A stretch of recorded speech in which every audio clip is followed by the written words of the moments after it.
Bonjour, cette capsule est dédiée à ce que l'on nomme les fréquences vibratoires. Je vous donnerai en fin de capsule deux exercices particuliers pour vous aider en cette période particulière du coup. L'être humain est effectivement composé et connecté à une multitude de fréquences vibratoires car chaque particule de vie vibre sur des fréquences qui lui sont propres. On peut en voir les preuves, les études et les champs d'application dans la science physique par exemple. Une fréquence vibratoire est aussi appelée niveau vibratoire pour certains. Nous allons ouvrir et développer cette notion pour y voir plus clair que ce que l'on trouve communément. Qu'en est-il par rapport à l'humain et où est-ce que cette notion est plus souvent reprise du coup? On entend souvent des personnes spirituelles affirmer qu'elles baignent toute la journée dans une fréquence vibratoire particulière. On entend souvent « moi je suis dans la lumière » ou « je suis dans l'amour ». En fait, c'est comme si, sous-entendu, elle n'était que dans une chose, une fréquence vibratoire seule, comme si ces personnes n'étaient que dans cela et rien d'autre. Alors qu'en fait, même si tu te branches à une émotion particulière, ou une énergie particulière, et que tu es bien dedans, que tu es connecté, tu es quand même connecté à toutes les autres contingences vibratoires en même temps, et aussi puissamment, car on est branché sur toutes les vibrations en même temps. Être convaincu d'être dans une seule vibration est un argument plus près d'une conviction émotionnelle dont on a besoin, et qui est louable, souvent nécessaire pour se régénérer, mais c'est un argument restrictif, puisqu'on est influencé par tout en même temps. On peut être branché dans la lumière, mais avoir toujours une colère chronique contre quelqu'un, par exemple, être dans l'amour, mais détester plein d'autres mondes. Ensuite, il y a des personnes, peu quand même, mais qui aiment tout et rien, de manière à jamais se mouiller. Là, la plupart du temps, ce sont des personnes débranchées de l'humain qui ne veulent prendre aucun chemin de vie. Et il y a toujours, malgré tout, un axe de vie actif avec la totalité des vibrations en même temps, que tu y crois ou pas, et avec des mises en réaction tous les jours. Dans la vraie vie, tu es relié à tout, et même si tu penses à ton estomac, là, tout de suite, ça ne te débranche pas pour autant de ton cœur, par exemple. Tiens, il y a un patient. Ni du rôle qu'il joue. Il en va de même pour tes problèmes émotionnels. Tu peux préférer être dans la lumière ou te brancher à la nature. Tes problèmes ne sont pas pour autant effacés par magie. La moindre remise en réaction te les fera à nouveau réapparaître. Il faudra les soigner de toute manière et il y a des méthodes pour cela. On en verra deux petites à la fin. Ce qu'il faut savoir urgemment, c'est que les vibrations jamais travaillées, ou rejetées d'ailleurs, se renforce par jeu d'équilibre, car le déni amplifie les connexions à ce que tu ne veux pas, puisque tu dépenses une tonne d'énergie inconsciente pour la rejeter, d'où la naissance des schémas récurrents, et tu vis ce que tu ne veux pas. Alors pour commencer, corporellement déjà, à l'intérieur de l'être humain, nous sommes constitués d'organes qui eux-mêmes sont sur des fréquences vibratoires différentes. L'être humain est donc une multicomposition de vibrations différentes en même temps, et nous sommes inconscients des millions de fréquences vibratoires qui nous constituent et avec lesquelles on est construit et connecté vers l'intérieur et vers l'extérieur. C'est colossal. On peut s'exercer à en mettre en évidence quelques-unes si on a besoin de respirer dans de la lumière pour apaiser les tensions par exemple. Se brancher à la nature. Vous pouvez aussi corporellement vous connecter à vos poumons et sentir que la vibration-sensation, elle est différente que lorsque vous vous branchez à votre foie, à vos reins, à votre cerveau. Cela veut aussi dire que nous sommes faits de différences à l'intérieur de nous et de se concentrer sur un niveau, met en évidence les autres niveaux par différence. Là, je suis bien et j'ai cette notion, je la sens, cela veut dire que parfois je suis mal puisque je peux comparer. La différence indique l'importance du reste, que le reste existe et est actif aussi. C'est une prise de conscience qui nous incite à ne pas travailler toujours sur ce qui est facile pour nous, par exemple, rester dans la lumière, mais par différence, aller aussi travailler ce qui est difficile. Travailler les mécanismes intérieurs qui nous empêchent d'être bien. Pour une question d'équilibre toujours, il faut travailler sur les deux pôles. Il y a donc beaucoup de vibrations en même temps, comme on a dit, qu'elles soient organiques, nerveuses, sanguines, etc., qui ont des fréquences vibratoires distinctes et que nous sommes construits à partir des vibrations émotionnelles, mentales, actives en même temps aussi. Et tout s'exprime selon les contextes, comme la tristesse, le ressentiment, la jalousie, le plaisir, la joie, etc. Si on agrandit l'influence vibratoire dans laquelle un humain vit, pour le placer dans son contexte, il y a aussi l'influence vibratoire des bâtiments, des constructions autour de lui, et également de la végétation, des arbres. Il est connecté aussi aux vibrations des animaux qui l'environnent, du sol sur lequel il est, parce que chaque endroit, chaque sol renvoie une énergie et une mémoire différente. Si on agrandit encore le contexte au niveau planétaire, nous sommes aussi connectés, donc influencés par des milliards d'ondes et fréquences cosmiques différentes, extraplanétaires. Ces ondes peuvent être mortelles et ne le sont pas tant que l'humain reste sur la planète. Si tu sors, c'est mort. Nous avons énuméré des types de fréquences vibratoires qui sont les fréquences, je dirais, de base, en rapport avec l'homme lui-même, dans son environnement. Mais un être humain ne vit pas seul au monde. Donc il est branché profondément et interconnecté aux autres êtres humains. Aussi, il y a un nombre incalculable de niveaux vibratoires en jeu dans l'interaction et l'influence humaine. 7 milliards d'individus qui tissent un inconscient collectif, une masse d'informations colossales qui pilote inconsciemment toute notre vie depuis la base de données enregistrée des premiers humains sur la planète. En réalité, nous n'avons conscience de rien dans notre corps et il se pilote sans nous et encore moins conscience de l'inconscient collectif. Plus proche de vous, il y a votre inconscient familial qui ne se bouge pas. Il ne se bouge pas beaucoup non plus. Au mieux, on peut s'y adapter et trouver une place logique, car tous les membres de la famille sont des logiques fonctionnelles du clan, dont chacun doit trouver des solutions pour faire évoluer le clan et l'espèce. C'est notre rôle, individuel déjà. Comme on n'est pas éduqué à trouver des solutions nouvelles, mais à répéter les solutions anciennes en les relookant, eh bien, c'est la raison pour laquelle les avatars familiaux se répètent. Rien de neuf. Ça, je pourrais faire une capsule sur ce sujet parce que c'est super passionnant. Et encore plus proche de nous vibratoirement, il y a les constructions vibratoires liées à votre conjoint, vos enfants, vos animaux, etc. Pour finir, parce que je ne vais pas aller trop loin, un être humain est construit sur des niveaux vibratoires sociaux comme sa culture. Ce sont des vibrations profondément agissantes. Vous êtes branché sur l'argent et construit sur sa fréquence vibratoire aussi. L'échange d'énergie est la base de l'humain. Chaque humain recherche en permanence de l'énergie. Énergie respiratoire, énergie nourriture, énergie sociale, énergie idéologique, énergie affective, etc. Pour arriver à se nourrir, il y a beaucoup de jeux de force, d'échanges de prise d'énergie ou de vol d'énergie. Vous êtes connecté aussi à la vibration de votre place sociale, à la fréquence vibratoire de votre travail également, dans tout ce qui comporte. Vous êtes construit sur les fréquences vibratoires de tout ce qui alimente vos désirs, construit sur les fréquences vibratoires de vos objectifs, de tout ce que vous voulez faire, de votre vie, de vos projets, et construit aussi à partir des fréquences vibratoires de votre passé, qui est l'ensemble de milliards de fréquences vibratoires enregistrées et actives qui s'expriment depuis le passé. Le passé, c'est actif. C'est la banque de données depuis laquelle on avance, comme ceci ou comme cela. Ce qu'on appelle le présent est une expression du passé. C'est lui qui s'exprime là tout de suite. Du coup, quand on dit rester dans de bonnes vibrations, je pense qu'on parle de vouloir focaliser sur quelque chose en particulier parmi tous ces milliards de fréquences qui sont tout aussi actives en même temps. Rester consciemment dans une vibration particulière ne veut pas dire que vous n'êtes pas soumis aux autres vibrations, vous avez compris. Vous êtes soumis à toutes les vibrations en même temps. Même si vous choisissez, soi-disant, la vibration dans laquelle vous êtes, vous subissez les autres vibrations quand même, y compris le passé qui vous emmène.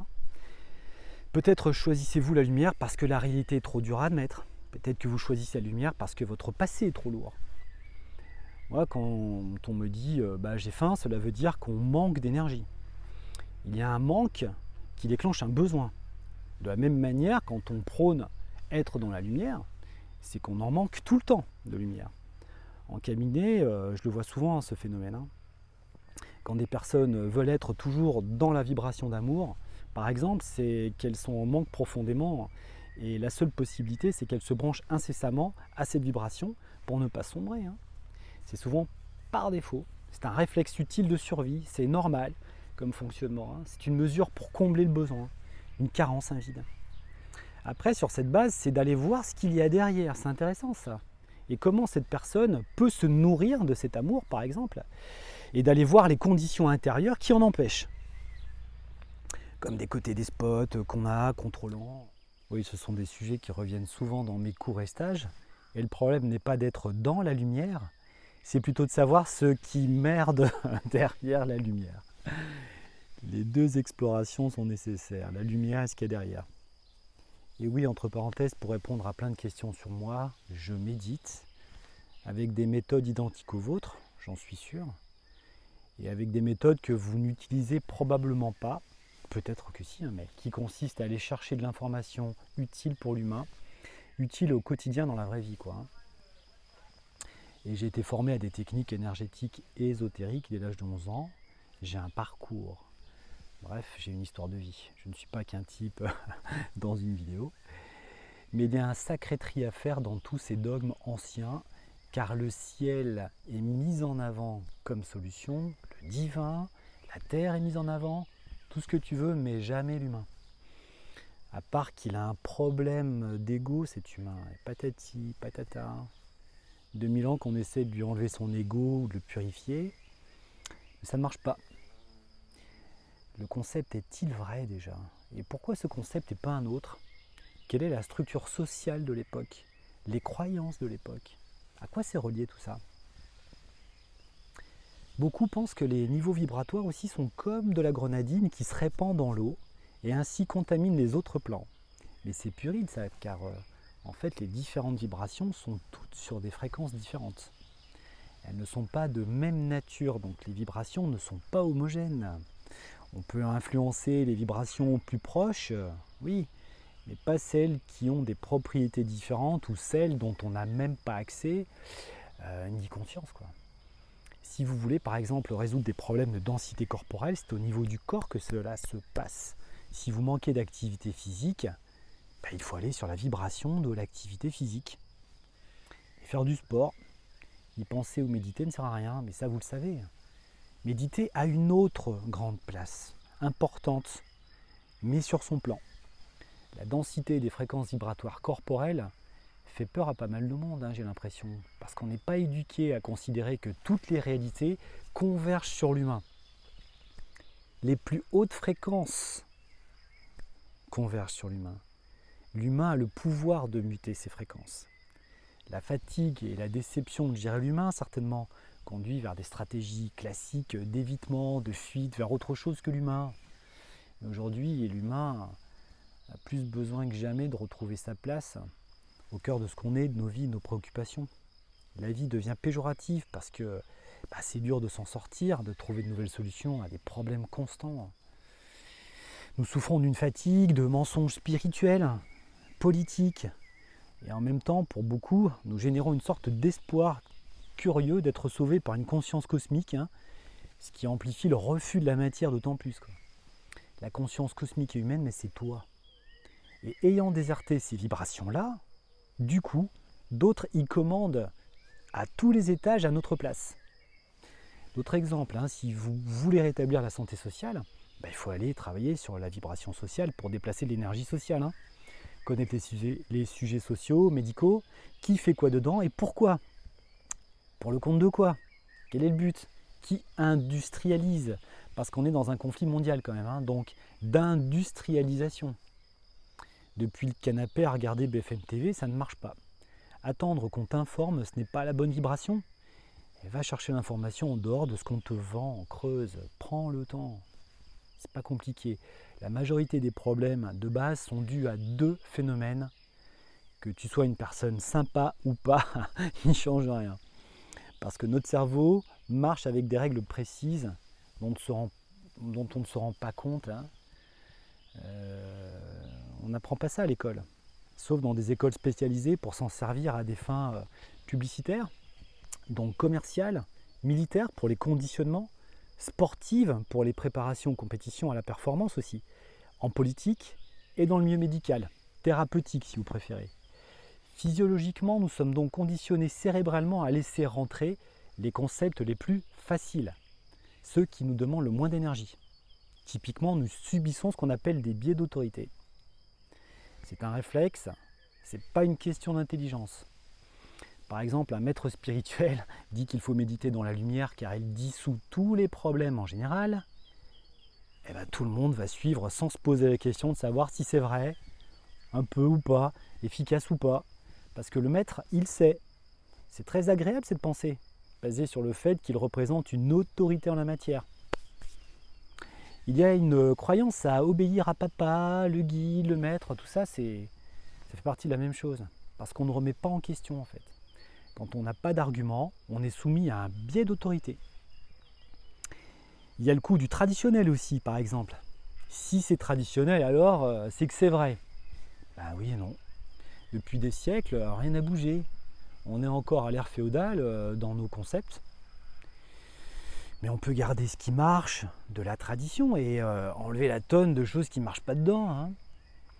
C'est valable pour tout. Un politicien peut prôner n'importe quoi parce qu'il a été pseudo-élu ou balancé à ce poste. Alors il constitue un biais d'autorité et la population va suivre. Hein. Et ça s'enchaîne. Plus les gens suivent, plus ils construisent un autre réflexe cérébral qui est d'être rassuré que tout le monde pense pareil. Tu te tournes à droite, à gauche, trouver ceux qui pensent comme toi pour te rassurer. C'est un réflexe, même si ça ne marche pas. Que ça marche ou pas, d'ailleurs, n'a pas d'importance. Car en fait, l'essentiel, c'est qu'il soit rassuré. Il faut que ça conforte quelque chose dans la tête. Ce sont deux réflexes de manipulation que l'on vient d'évoquer. Deux réflexes qui empêchent la réflexion. Ça empêche de s'instruire car ça demande un effort. Essayer de comprendre tout seul, c'est une découverte. Hein. C'est un effort, une remise en question. Je ne crois pas que les gens soient vraiment des moutons. C'est péjoratif ça, qu'ils gobent n'importe quoi. Non.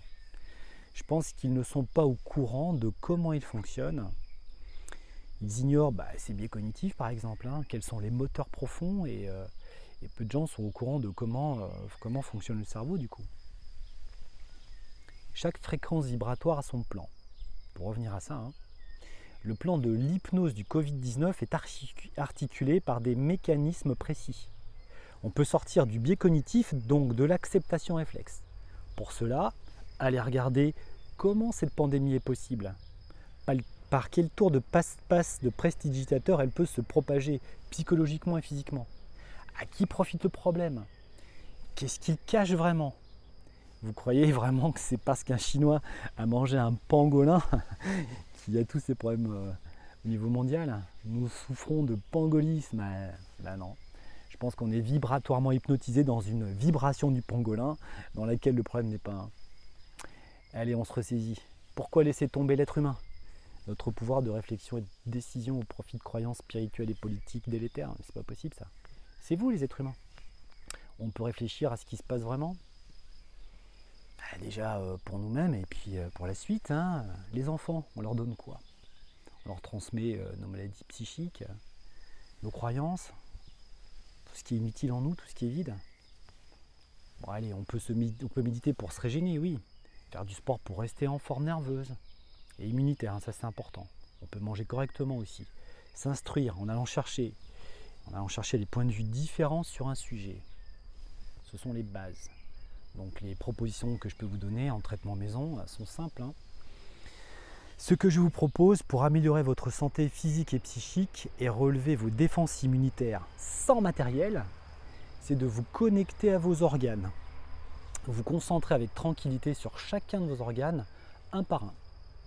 Pour chaque organe, vous pouvez rester concentré dessus quelques instants et respirer tranquillement, comme si vous respiriez à travers l'organe.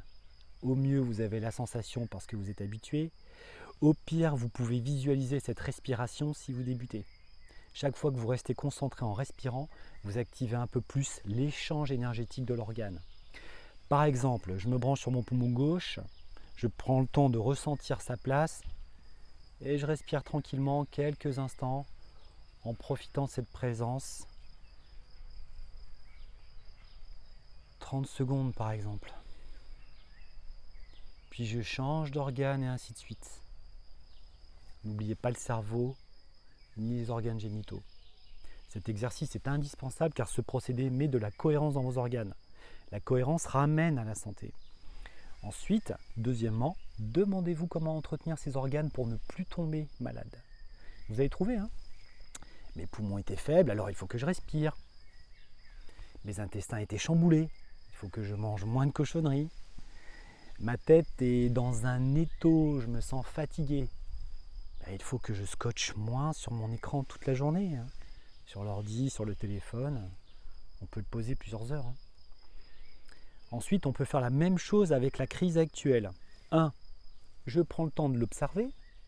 Faites-vous un représenté de la crise actuelle. Une sorte de nébuleuse de petite taille devant vous, plutôt que d'en avoir peur. Affrontez-la. Regardez-la tranquillement. Respirez tranquillement. Laissez cette nébuleuse diminuer et votre respiration s'amplifier tranquillement. Lorsque vous vous sentirez bien en équilibre, passez à la phase 2. Demandez-vous comment cette nébuleuse est possible et réfléchissez sur tous les paramètres en présence dans cette crise et observez-les, analysez-les. Le paramètre virus, le paramètre politique, le paramètre économique. Demandez-vous dans quel but, quelle est la cause du problème. Il faut la cause. Si c'est trop stressant, recommencez à visualiser cette nébuleuse, à la réduire et vous à respirer tranquillement. Et recommencez. Vous devrez également, dès que possible, aller vous promener, bouger, exister. Surtout, prenez le vrai soleil. Restez le plus longtemps possible près des fenêtres si vous êtes en appartement. Et n'oubliez pas, si on veut agir sur une fréquence, il faut agir sur son plan réel. Celui qui s'instruit et expérimente progresse. À bientôt.